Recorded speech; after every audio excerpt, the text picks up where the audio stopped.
മണ്ണിനോടും പ്രകൃതിയോടുമുള്ള പ്രതിബദ്ധതയുടെ അപൂർവ മാതൃകയായി കവിയും പരിസ്ഥിതി പ്രവർത്തകനുമായ രാജേഷ് നന്ദിയൻകോടിയുടെ വിത്തുയാത്ര 11ാം വർഷത്തിലേക്ക് കടന്നു.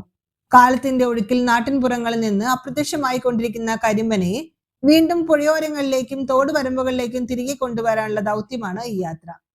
11ാം എഡിഷന്റെ ഭാഗമായി വെള്ളിയാഴ്ച തൃശൂർ ജില്ലയിലെ വരവൂർ ഗ്രാമപഞ്ചായത്തിലെ തളി മുക്കുട്ടച്ചിറ തോടുവരമ്പിൽ കരിമ്പന വിത്തുകൾ പാകി.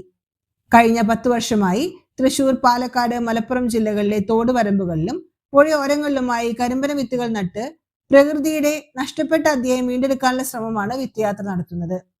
ഒരു വിത്ത് മണ്ണിൽ വീഴുമ്പോൾ അത് ഒരു മരത്തിന്റെ തുടക്കം മാത്രമല്ല, ഒരു തലമുറയുടെ പരിസ്ഥിതി ബോധത്തിന്റെ തുടക്കവുമാണെന്ന സന്ദേശമാണ് ഈ യാത്ര പകരുന്നത്. യാത്ര ഇന്ന് തുടക്കം ഇടുന്നത് വരവൂർ പഞ്ചായത്തിലെ തളിയിലാണ്. ഇവിടെ മുക്കൂട്ടൻചിറ എന്ന് പറഞ്ഞ ഏറ്റവും ഭംഗിയുള്ള ഒരു വലിയ തോടുവരമ്പത്താണ് ഞങ്ങൾ വിത്തുയാത്ര തുടക്കം ഇടുന്നത്. നല്ലൊരു ടൂറിസം സാധ്യത ഉള്ള ഒരു പ്രദേശമാണ് വരവൂർ പഞ്ചായത്ത്. ഭൂപ്രകൃതി കൊണ്ടും ഇവിടുത്തെ കാലാവസ്ഥ കൊണ്ടൊക്കെ ഏറ്റവും ഭംഗിയുള്ള, പ്രത്യേകിച്ച് വലിയ ഒരു തോട്, ഭാരതപ്പുഴയിലേക്ക് ചെന്ന് ചേരുന്ന ഒരു വലിയ തോടിൻ്റെ ഒരു മുക്കാഭാഗം വരവൂർ പഞ്ചായത്തിലൂടെയാണ് ഒഴുകി പോകുന്നത്. അപ്പോൾ അങ്ങനെ ഇവിടെ ഒരുപാട് ടൂറിസം സാധ്യതകൾ കൂടി ഈ തോട് കൊണ്ട് നമുക്ക് ചെയ്യാൻ പറ്റും. ഈ തോട് വരുമ്പോഴാണ് ഞങ്ങൾ ഇക്കുറി വിത്തുയാത്ര കരിമ്പന വിത്തുമായിട്ട് ഞങ്ങൾ വരുന്നത്. ഇവിടുത്തെ എല്ലാ സുഹൃത്തുക്കളും ഉണ്ട്. ഞങ്ങൾ വിത്തുയാത്ര തുടങ്ങുകയാണ്.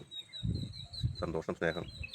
കരിമ്പനകൾ ഒരു കാലത്ത് കേരളത്തിന്റെ ജലസ്രോതസ്സുകൾക്ക് കാവലാൾ ആളുകളായിരുന്നുവെങ്കിൽ അവയെ വീണ്ടും പ്രകൃതിയുടെ മടിയിലേക്ക് തിരികെ നട്ടുപിടിപ്പിക്കാനുള്ള ശ്രമമാണ് രാജേഷ് നന്ദിയൻകോടും കൂട്ടായ്മയും നടത്തുന്നത്. വിത്തുയാത്രയിലും വിത്തുശേഖരണ പ്രവർത്തനങ്ങളിലും വരവൂർ മുൻ പഞ്ചായത്ത് അംഗം സേതുമാധവൻ, KMPU ജില്ലാ കമ്മിറ്റി അംഗം ഉണ്ണിക്കുട്ടൻ പിലക്കാട്, വിനീത് നീണ്ടൂർ എന്നിവരും പ്രദേശവാസികളും പങ്കാളികളായി.